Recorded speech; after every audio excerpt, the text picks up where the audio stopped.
ça va faire prétentieux un petit peu.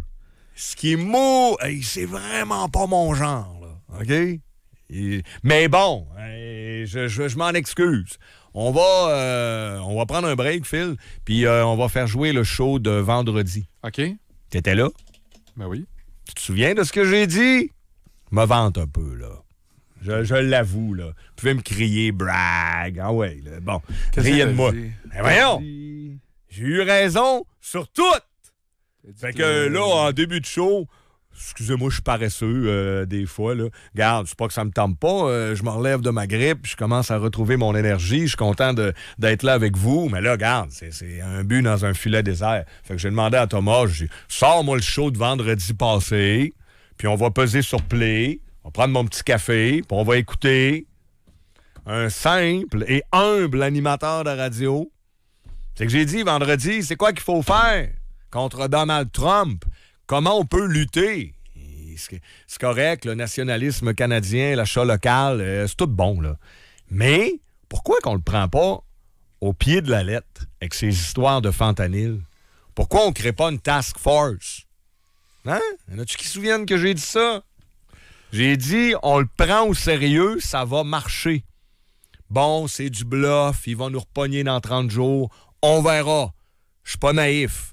Mais au moins, il nous demande de contrer le fentanyl qui est un réel problème. Oubliez la face de Trump là-dedans. Je sais qu'on a de la misère un peu avec, mais il nous parle d'un problème réel au Canada dont aucun média ou presque ne vous parle. C'est quasiment caché, tabou. Alors, envoie du monde à la frontière, crée une escouade spéciale. Il faut s'attaquer au crime organisé, aux groupes qui trempent dans le fentanyl. C'est ça, j'ai dit vendredi. Alors, qu'est-ce qu'ils ont annoncé hier? Trudeau, mot à mot. D'ailleurs, on s'est parlé. Voilà. Tant qu'à me vanter, Justin, honnêtement, il m'a texté. On dit, Sylvain, vendredi, t'étais sa coche et on va faire exactement ce que tu... Et paf! Ça se termine avec un 30 jours de répit. Tout ça est des blagues, évidemment. Et non, je suis pas naïf. On n'est pas encore sorti du bois. Puis c'est pas ça mon discours. Mais quand même, je suis content. Moi, hier, j'ai vu sur X Justin Trudeau, le premier ministre du Canada, dire on va créer un tsar de la lutte contre le fentanyl. Bon, moi, je parlais d'une task force, une escouade spéciale. Il reconnaît le problème. Il envoie 10 000 agents à la frontière. Il va s'attaquer au crime organisé. Je vous ai dit vendredi. J'espère que vous étiez là. C'est incroyable, hein? La 300... résurgence du mot tsar. Oui, c'est rendu... oui. Hein? Qui est un titre royal ou impérial porté par les souverains de la Russie. Alors, je vous ai dit vendredi qu'il y a 350 groupes criminels impliqués dans la production et l'exportation de fentanyl au Canada. 350. Je vous ai parlé des laboratoires qu'on a démantelés. Je vous ai parlé de l'importance du trafic et surtout des ravages. C'est 20 Canadiens par jour qui meurent. 20 Canadiens, Canadiennes, c'est 150 aux États-Unis. Alors, je vous ai parlé de ça vendredi. On va prendre ça au sérieux, les amis, là.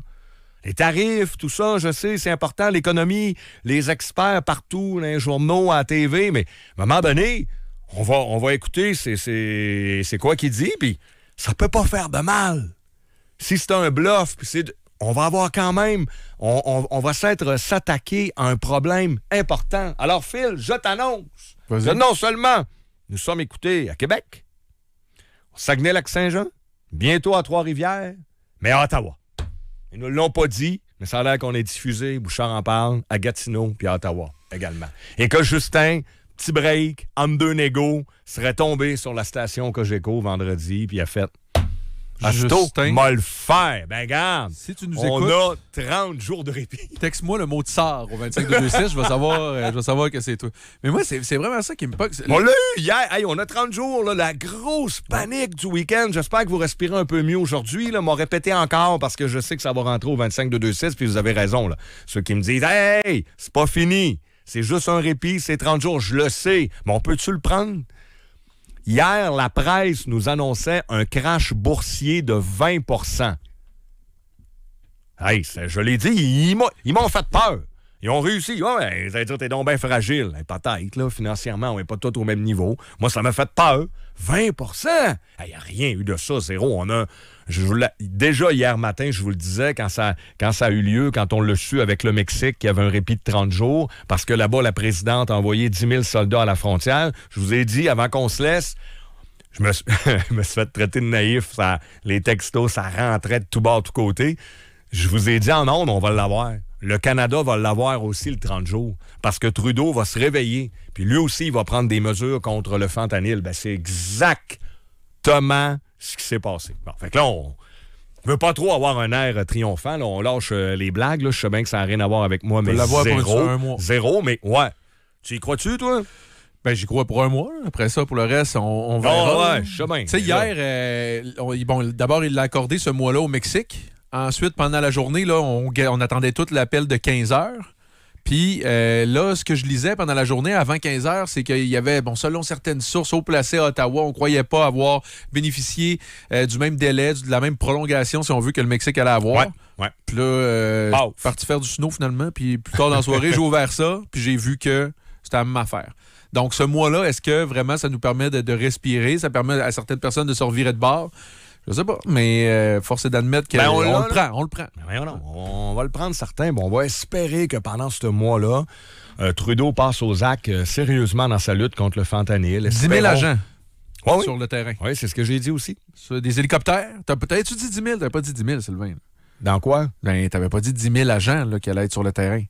Vendredi, dans ta prédiction. Ah, non, mais oui, mais non, j'ai pas chiffré de façon aussi précise. Ben là, je suis pas là, mon Dieu, là. Je suis pas Nostradamus, ça. T'as peu, là.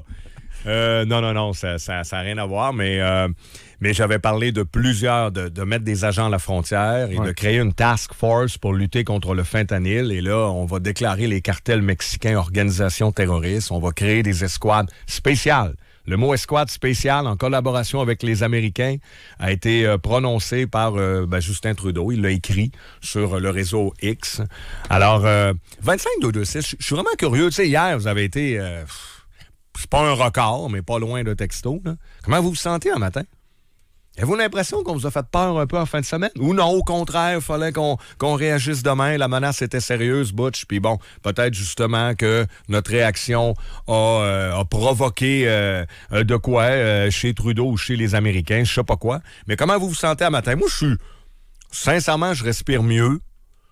Je constate que certains médias ont paniqué un peu.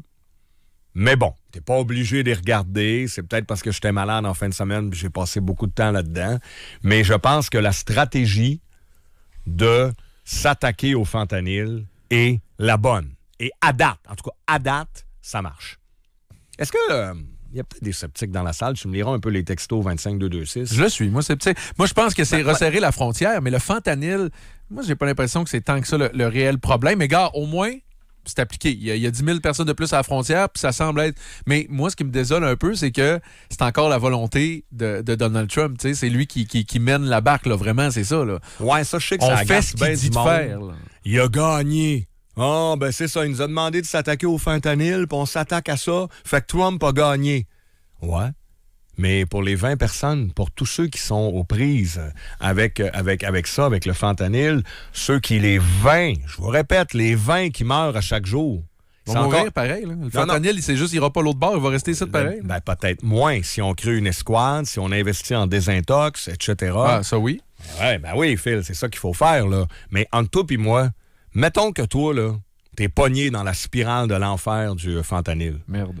Tu t'en sacs-tu que ce soit à cause que Trump a dit ça ou Trudeau, tu sais? Si jamais il y a des solutions qu'on t'amène sur le terrain, si on t'aide à essayer de s'attaquer non seulement aux vendeurs, mais essayer d'aider aussi les consommateurs, tu sais, à un moment donné, là, si vous dites, ouais, mais là, c'est ça qui est plate, puis ils ont donné raison, je l'ai lu dans les journaux en masse, Trump a gagné.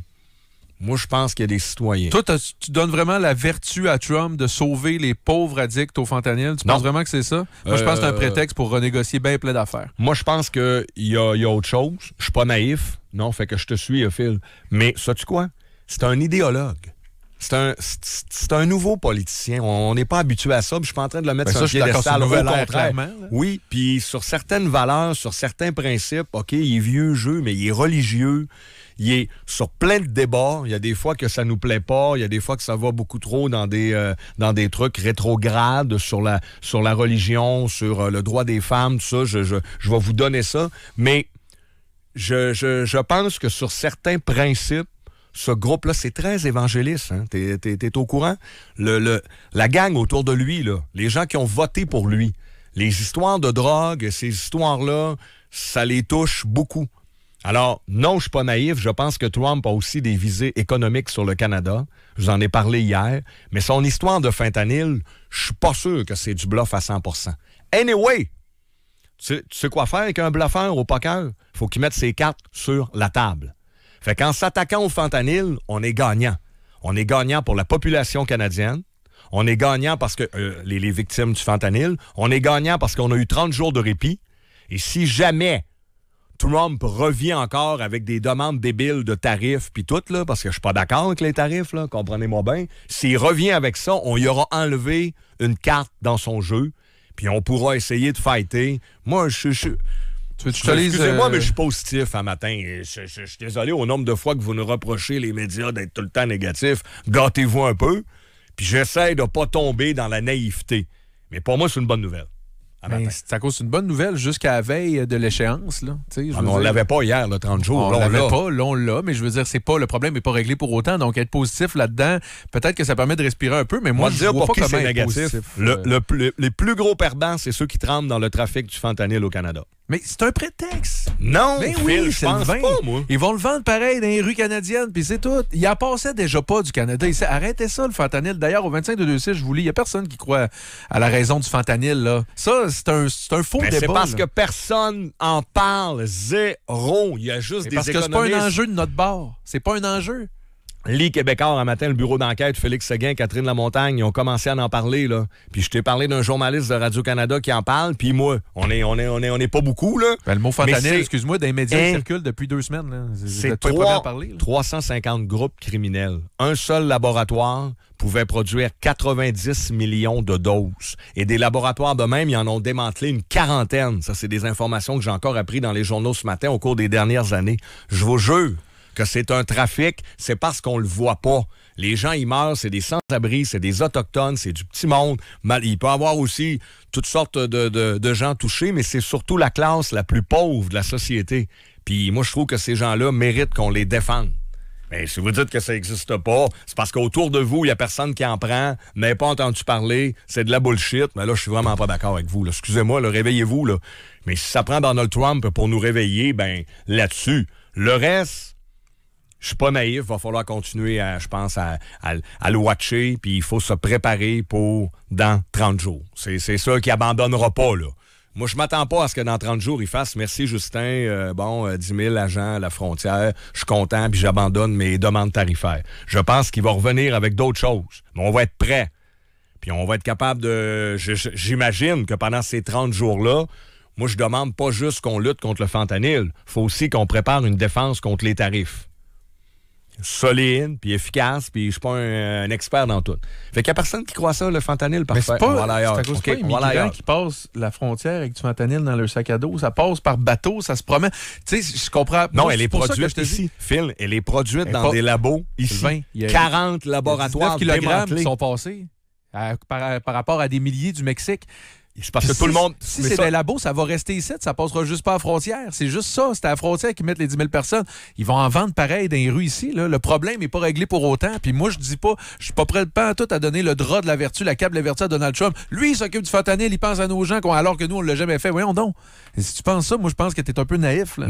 Non, je pense qu'aux États-Unis, il y a certains débats sur des valeurs qu'ici au Canada, on n'a pas pantoute. Il y en a en passant que je suis pas jaloux. Ils font, par exemple, des débats sur l'avortement. Je préfère beaucoup être au Canada. Mais prends l'exemple de l'avortement. Ils sont vraiment là-dedans, eux autres. Là. Et je l'ai dit tantôt, je pense que c'est rétrograde, ça s'attaque aux droits des femmes, puis là-dessus, on va leur laisser ça. Mais quand Trump et ses alliés parlent d'avortement, même si on n'est pas d'accord avec eux, Phil, là, ils sont sincères. C'est des religieux, c'est des évangélistes, ils sont dans des histoires de principes que des fois, nous, on veut pas. Mais c'est pareil sur la drogue. Puis je pourrais te donner d'autres domaines également sur le wokisme, sur les affaires, l'identité. Genre, c'est un gouvernement qui, oui, parle d'économie, mais ici au Canada, au Québec, c'est économie à 100%. Tout le reste, toutes les histoires morales, valeurs, on dirait qu'on est moins là-dedans. Peut-être que c'est mieux d'être chez nous. Dans certains cas, je pense que c'est le cas. J'aime mieux être ici parce que je veux pas revenir en arrière. Mais je pense qu'il y a des gens autour de cette administration-là, Trump, qui, dans leur combat contre la drogue, sont sérieux. Mais si vous dites tous des menteurs, tous des bullshitters, c'est tout du fake, puis ils pensent juste à l'argent puis au cash, ben là, vous avez une vision de l'Amérique qui est pas mal plus négative que la mienne. Peut-être pas de l'Amérique, mais de Donald Trump. Critique. De Donald Trump. Ouais, mais il est pas tout seul. Toute sa vie est basée sur faire du cash, faire du profit, faire des affaires. Il a écrit des livres là-dessus sur exactement la stratégie qu'il est en train d'employer en ce moment. Oui. Arrête, là. Mais c'est aussi un croyant, Phil. Ben, moi, je pense que son électorat est croyant. C'est parce que, oui, puis lui, il l'est aussi. Il croit en Dieu. Peut-être même trop. Il pense qu'il a été sauvé, l'attentat, puis tout, puis il y a une mission divine. Fait que quand il parle de la drogue, à tort ou à raison, là, peut-être que vous autres, vous souhaitez qu'il y ait du fentanyl, puis on se ferme les yeux là-dessus, puis on s'en sacré, mais à tort ou à raison, c'est pas l'un ou l'autre. Je pense, ben non, c'est pas parce que je crois pas... Puis même s'il est pas sérieux, s'attaquer à ça, on n'est pas permis. C'est pas parce que je crois pas que Trump est le sauveur du fentanyl que je pense que c'est une bonne chose, le fentanyl, il faut qu'il y en ait dans les rues. Ben, à t'entendre, c'est ça que j'ai l'impression que tu penses. Écoute, lisons des textos, si tu veux. Go, je t'en lis quelques-uns parce que c'est très partagé ce matin. Allez-y. Du monde qui dit j'ai des lunettes roses, il y a du monde qui disent que t'es naïf. Les gens sont assez divisés là-dessus. Vas-y. Mais quelqu'un a dit, bon, je vais un peu mieux ce matin, je continue de penser qu'il faut continuer à travailler sur la diversité de nos marchés et de se dissocier le plus possible des États-Unis. 100% d'accord avec lui, là, sur l'autonomie, le Canada, l'achat local, l'espèce de courant de nationalisme canadien, achetons chez nous, encourageons notre monde, ça, c'est une méchante bonne nouvelle aussi. Ça, là, ce petit courant-là, puis je l'encourage à 100%. Moi, je compte les boycotts, mais sans boycotter, de toujours prioriser l'économie locale. Ça, là, c'est une autre affaire qui me rend de bonne humeur. Fait que je trouve que c'est positif. Je devrais pas le dire, parce qu'il y en a qui préfèrent peut-être juste du négatif, mais ce courant-là, cet auditeur-là fait bien de le remarquer. Ça, c'est positif. Quelqu'un nous dit, oui, il y a un problème de fentanyl. Je ne crois pas toutefois une seconde que c'est le réel enjeu, la réelle motivation de Trump. C'est pas la seule. Je sais que c'est pas la seule, mais ça peut en faire partie. Puis, en passant, il a reculé de 30 jours. Quand on a fait ça. Je ne peux pas nier les faits, là. Il a vraiment reculé de 30 jours, et avec le Mexique, et avec le Canada, quand on lui a promis de s'attaquer à ça. Écoute, ça rentre, là. On s'en fout de qui a gagné. L'important, c'est qu'on a 30 jours pour le moment. Oui, je suis certaine que c'est un prétexte pour négocier, mais je crois que là-dessus, je lui donne raison qu'il y a un problème à la frontière canadienne et américaine. Juste hâte de voir dans 30 jours, et pendant ce temps-là, on est encore dans une incertitude insoutenable. Oui. En passant, on parle du fentanyl, mais la frontière, là, si vous êtes au Québec, vous avez connu le chemin Roxham, puis vous dites que la passoire est correcte, puis que Trump n'a pas d'affaire à critiquer ça, que c'est une passoire, tout va bien. Vous avez manqué un excellent téléroman de 4 saisons, là. Sur la religion, c'est intéressant. Chemin Roxham, là, écoute, parce qu'on l'a tout vu de nos yeux vus, là, les fils, ça rentrait de tous bords, tous côtés, sans aucun contrôle. Zéro, paf, en go. Oui, sur la religion, ouais. Bon, sur la religion, les gens disent, ben là, voyons, religion, on dirait quand ça l'arrange, il gracie des criminels, que certaines personnes disent. Lui-même n'est pas un exemple d'être plus blanc que blanc. Alors, être vertueux, quand ça t'arrange, des fois, tu essaies de l'être plus. Là. Je suis d'accord avec ça. J'ai rien à dire. Je suis pas en train de dire que c'est un ange. Il peut être hypocrite. Il peut, quand on regarde sa conduite personnelle, mais il y a si on oublie le personnage un peu, je sais que c'est dur de faire fi de Donald Trump tellement il est omniprésent partout. Mais si tu regardes le courant qu'il représente aux États-Unis, dans le sud des États-Unis, dans ce qu'on appelle la Bible Belt, puis les États, c'est vraiment un courant religieux, évangélique, de droite. Ça fait partie du personnage puis de ce qui explique pourquoi il est là puis a été élu. Quelqu'un nous dit Trump est plus intelligent que vous le pensez. Il est en train de nous appauvrir encore 1 milliard dans le trou pour les Canadiens, si c'est pas 2. Bon, lui, il dit que Trump cherche à nous appauvrir, que c'est ça sa motivation. Que dans le fond, il veut qu'on dépense de l'argent inutilement. Mais ça dépend. Si l'1 milliard sert à rien à la frontière et contre le fentanyl, on va s'appauvrir. Mais là, j'ose espérer qu'on est encore capable, avec nos forces policières, la GRC, l'armée, de faire de quoi de bien avec ce budget-là. mais on verra. On n'est pas rendu là encore. Bon, sinon, après ça, ben écoute, là, c'est plusieurs opinions là, du même qui se répètent. Là, des gens qui croient qu'effectivement, il fait bien de s'attaquer au fentanyl. D'autres personnes qui disent, ben non, Sylvain, voyons donc, c'est pas ça qu'il veut. Il veut juste faire passer son deal puis faire plus d'argent aux États-Unis sans sac de fentanyl. À tous ceux qui disent ça, là, écoutez-moi bien, là, parce que c'est ça l'avenir qui va départager, qui a raison. Tard, on est tous dans le même bateau. Je ne veux pas qu'on baisse la garde.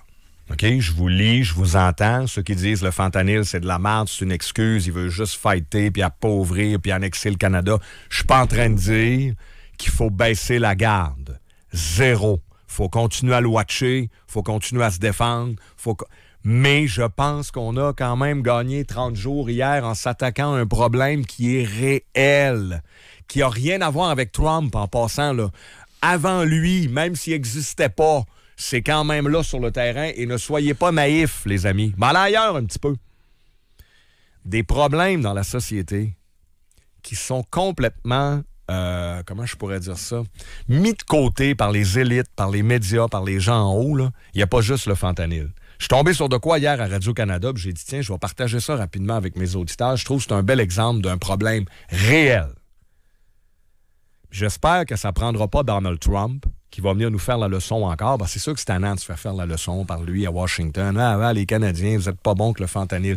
J'espère que ça ne prendra pas Trump pour qu'on s'attaque au problème de la prostitution juvénile à Montréal. As-tu vu le documentaire? Le nom dit tout. Ça s'appelle Plaque tournante. T'as-tu vu ça, Phil? Non. Je t'invite à aller voir ça à Radio-Canada. Ça a passé pendant le bout que j'étais malade. Beaucoup de temps devant la télé. Puis bon, excellent reportage. C'est le 3e de cette réalisatrice-là sur ce sujet-là. Elle connaît son affaire. Et elle appelle Montréal la plaque tournante. Vous allez voir qu'il y a des liens un peu avec le fentanyl dans le sens où ça touche une population vraiment, dans certains cas, on est dans des milieux poqués. Ouais. Puis des filles de 15 ans, parfois plus jeunes, qui se prostituent à Montréal avec qui? Des touristes de partout dans le monde. M'a faire entendre juste la bande-annonce du documentaire. Vous allez dire, hein, me semble, prostitution juvénile, ils ont tout réglé depuis Scorpion, hein? Il n'y a plus de ça. Ah ouais? Vous pensez, est-ce que c'est la priorité d'un seul des 125 élus à l'Assemblée nationale? N'as-tu un sur 125 qui est capable de nous dire, moi, quand je me réveille le matin, c'est un de mes dossiers? Exactement comme le fentanyl, je prétends, je sais que c'est très cynique, mais que les élites, et là, bon, il y en a dans les médias qui font des jobs remarquables, je viens de le dire, là, mais grosso modo, dans la masse des médias, des élites, des puissants, c'est plus ou moins, on s'intéresse pas trop à ça. Écoutez bien ça dure 1 minute 44, vous allez apprendre plein de choses. L'image, en passant, on cache toujours la face un peu, mais c'est plusieurs femmes qui témoignent que Montréal est devenue une plaque tournante de la prostitution juvénile. Moi, là, j'allais avoir 18 ans quand j'ai commencé. Les messieurs, là, c'est pas normal, mais plus que t'as l'air d'un enfant, on dirait qu'ils adorent ça. La première soirée, j'ai fait 10 000 $. J'ai fait un autobus d'Américains au complet. J'ai fait 35 clients dans ma soirée. Il me fallait donner tout mon argent. Cette violence qui est gigantesque fait en sorte qu'il y a des gens qui vont être considérés comme ayant des vies qui sont moins dignes que d'autres. Hein. On va leur dire, vous avez finalement moins de valeur. Lorsque j'étais victime de la traite de personnes, on m'appelait sale petite autochtone, ma petite squaw, ma petite Pocahontas. Les Inuits, quand ils ont vendu la terre au Canada, on était vendus avec la terre. On était encore des choses à vendre, des choses à acheter. Beaucoup d'hommes d'affaires, beaucoup d'avocats, des juges aussi. Il y a aussi des policiers. J'ouvre la télé, à chaque jour, je vois des clients que j'ai déjà faits. Toutes les sphères de la société. Au début de ma carrière en aviation, dans le nord du Québec, il y a des pistes privées pour les vols. Les gens arrivent, des jets privés. Le premier vol, c'est les boissons. Le deuxième, c'est les clients. Et la troisième, c'est les travailleurs de sexe. C'était typiquement dans des centres urbains. On voyait des déplacements à Montréal, Niagara Falls, Toronto. Avec l'avènement des réseaux sociaux, on est dans une petite municipalité retirée des centres urbains. Montréal a longtemps été identifié parmi d'autres villes canadiennes comme une plaque tournante. C'est un centre névralgique où on voit beaucoup d'activités liées à l'industrie du sexe. Comment ça se fait que dans cette société-là puis dans le système, il n'y a pas quelque chose qui a changé? Puis comment ça se fait qu'on n'est pas capable de les protéger, ces jeunes filles-là? Le fentanyl. Oui, c'est pas au Canada, c'est au Mexique. Puis aux États-Unis, Canada, ils l'ont dit, les médias, que le fentanyl, c'était pas grand-chose. Ils n'ont pas saisi beaucoup aux douanes. S'ils n'ont pas saisi aux douanes, ben oui, c'est quoi cet argument-là? Depuis quand on évalue l'ampleur d'un phénomène avec les saisies? Au contraire, s'ils n'en ont pas saisi beaucoup, ça veut peut-être dire que ça circule allègrement. Pas moi qui le dis, ce sont des experts universitaires qui prétendent que les saisies... Vous allez dire, pourquoi tu parles de fentanyl? Parce que je fais un lien. On est là, puis on se réveille tous avec, on sait quoi ce soir-là, c'est de la bullshit à Trump, puis c'est bon. Est-ce que ça fait partie de son bluff? Là, je répète que je me ferme pas les yeux. Mais quel reportage intéressant. Plaque tournante. La fille a dit, j'ouvre la TV, puis je vois mes agresseurs. Des juges, des policiers, des personnalités connues. Elle dit, je suis tanné de les voir à la TV. L'autre qui raconte qu'un autobus...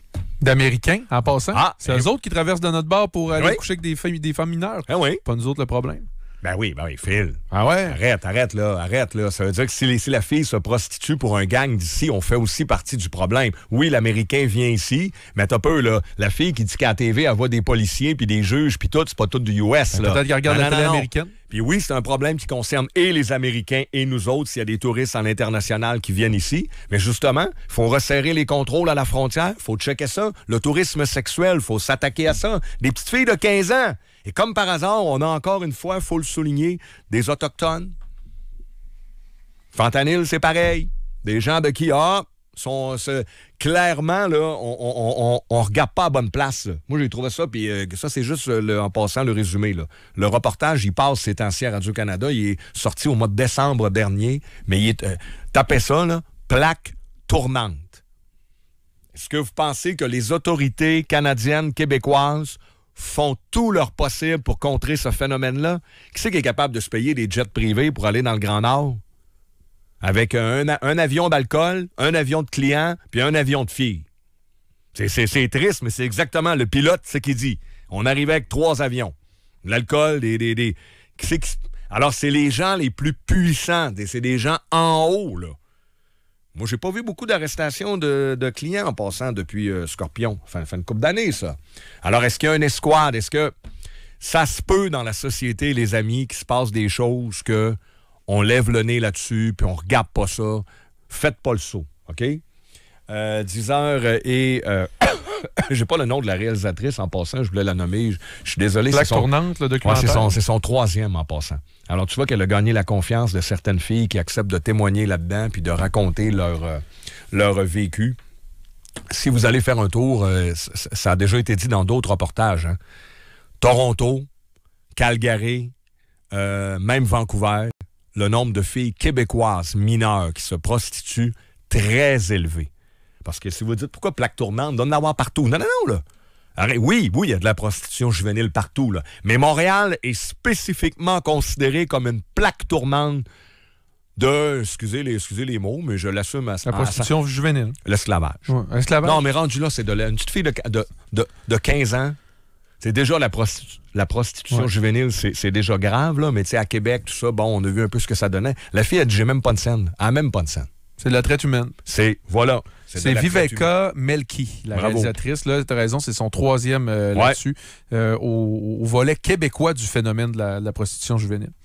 10h et continuez à envoyer vos commentaires au 25226. J'adore ça quand on discute. On prend une courte pause et on revient.